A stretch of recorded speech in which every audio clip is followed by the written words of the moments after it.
श्रीनाथ जी, गुरु गोरखनाथ जी के चरणों में आदेश आदेश आदेश। महामाई महाकाली भैरव बाबा भगवान दत्तात्रेय जी, नवनाथ 84 सिद्धों के चरणों में आदेश आदेश आदेश। अलख निरंजन, हर हर महादेव। मीन राशि के लिए अगस्त महीना कैसा रहेगा? शुक्रदेव कैसे आपको निहाल करने वाले हैं? शनिदेव की क्या स्थिति रहेगी? बुध देव और सूर्य देव किस प्रकार से आपको भैया गोचर का शुभ प्रभाव देंगे? नवग्रहों की क्या स्थिति रहेगी, इसी पर चर्चा करेंगे और आपको बताएंगे कि किस प्रकार से आप अपने भाग्य को सौभाग्य में बदल सकते हैं। तो मीन राशि में द्वितीय स्थान में गुरु चंडाल दोष बना हुआ है और अगस्त में ही स्टार्टिंग में सूर्यदेव आपके पंचम स्थान में विराजमान रहेंगे, जबकि छठे स्थान में मंगल, बुध और शुक्र रहेंगे। शुक्रदेव वक्री हो चुके हैं। आपके अष्टम स्थान में केतु देव का गोचर रहेगा और 12वें स्थान में आपके शनिदेव विराजमान है।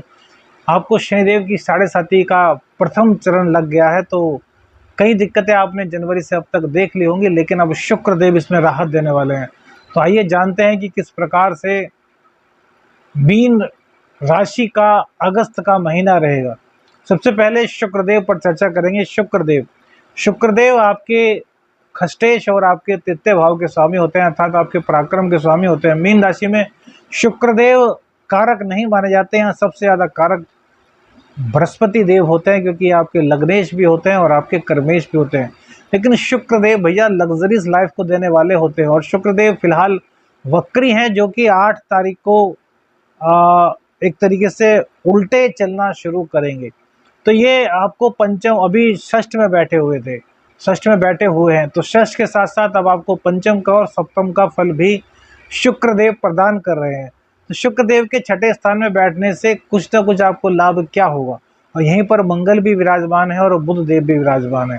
तो मंगल देव छठे भाव के कारक माने जाते हैं। तो सबसे पहले तो रोग रिपु ऋण को आपके मंगल देव दूर करने का कार्य करेंगे। वही शनि से समसप्तक योग बन रहा है और शनिदेव भी वक्री हैं, तो शनिदेव ने आपके अब जो इनकम भाव को भी जागृत करते हैं और आपके लग्न को भी। तो आपके अंदर जो आलस्य थी वो समाप्त हो चुकी होगी। अब पहले से ज़्यादा जोश आपके अंदर देखने को मिल रहा होगा। और वहीं शुक्रदेव ने आकर के खर्चे को देख करके खर्चा तो बढ़ाया है, लेकिन पंचम भाव को बढ़ाया और सप्तम भाव को भी मजबूत किया। तो आपका व्यापार भी अब चलने लगा होगा। साझेदारी में कोई दिक्कत आ रही थी तो वह साझेदारी की दिक्कत भी आपकी समाप्त हो जाएगी। अगस्त माह आपके लिए बड़ा अच्छा रहने वाला है व्यापार के मामले में, यदि आप साझेदारी में कोई व्यापार करते हैं, बहुत शुभ।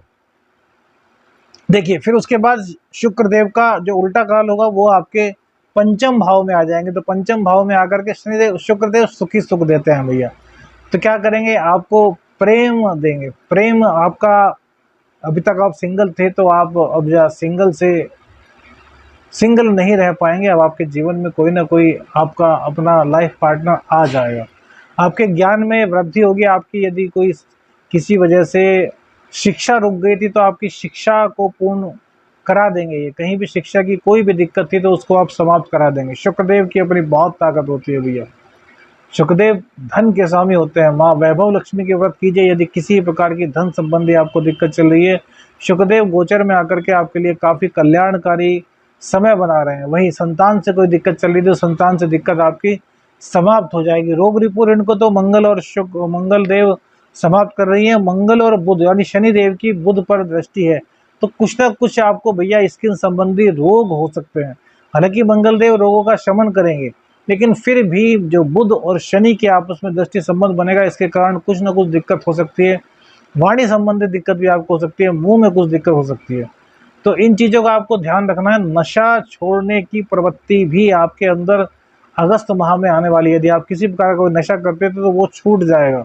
बस आपको थोड़ा सा ट्राई करना है। आपके मन में यह बात आएगी कि यार नशे को छोड़ देना चाहिए। नशा कोई भी हो सकता है, अलग अलग मत पूछिएगा कि भैया शराब का नशा, गुटखे का नशा, पान का नशा और बहुत सारे नशे। तो इन चीज़ों को मत पूछिए। नशा कोई भी हो, उसको छोड़ने का विचार आपके मन में आ सकता है। और थोड़ी सी भी आपने कोशिश कर ली तो जो दवाइयों से काम नहीं हो पा रहा था वो अब वैसे ही हो जाएगा आपकी इच्छा शक्ति के आधार पर। अब दाम्पत्य के स्वामी जो है बुधदेव, वो छठे स्थान में चले गए। इसका मतलब जीवन साथी से कुछ ना कुछ दिक्कत भैया हो सकती है। लेकिन शुक्रदेव इस दिक्कत को दूर करने का कार्य भी करेंगे। तो यहाँ पर आपकी समझदारी काम आने वाली है। यदि आप समझदारी से काम लेंगे तो जो रिश्ता टूट रहा है वो टूटते टूटते बच जाएगा। या फिर दूसरी बात यह भी हो सकती है कि जीवन साथी का कहीं ना कहीं स्वास्थ्य खराब हो सकता है। जीवन साथी किसी और की बातों में आकर के आपके अगेंस्ट हो सकता है। तो इन चीज़ों को आपको समझदारी से दूर करना है। हालांकि आपका क्रोध इन दिनों बढ़ा रहेगा कि शनि और मंगल भी आपने सामने है, तो आपको क्रोध को नियंत्रण में रखना है। क्रोध को नियंत्रण में रखते हुए इन चीज़ों को आपको बैलेंस करना है, क्योंकि भैया जीवन साथी आपके अपने हैं, इनसे ज़्यादा तो शायद ही कोई और अपना होता हो। माँ बाप और जीवन साथी, इन तीनों की तो शायद बराबरी किसी से नहीं होती। तो इस चीज़ों को बैलेंस कीजिए। देखिए, सच्चा प्यार होता है, कभी कभी गलत फहमियाँ हो जाती हैं, गलत फहमियों के कारण कहीं ना कहीं दिक्कत होती है।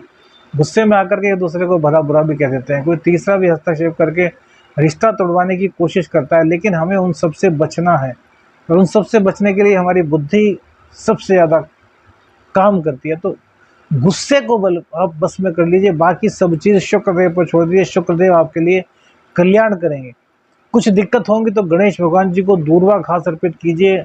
गणपति जी के मंदिर में प्रत्येक बुधवार को जाइए और उनको मोदक चढ़ाइए, तो आपके दाम्पत्य की जितनी भी दिक्कत है वो समाप्त हो जाएंगी। बात करते हैं व्यापार की आपके। तो भैया व्यापार आपका अच्छा चल रहा है। व्यापार में यहाँ पर किसी भी तरह की कोई दिक्कत मीन राशि वालों को नहीं दिखाई दे रही, क्योंकि भैया अब राहु जो है वो बहुत कमजोर हो चुके हैं। बृहस्पति की पावर लगातार बढ़ती जा रही है, और आपके जो बृहस्पति देव हैं वो द्वितीय स्थान में बैठे हुए हैं।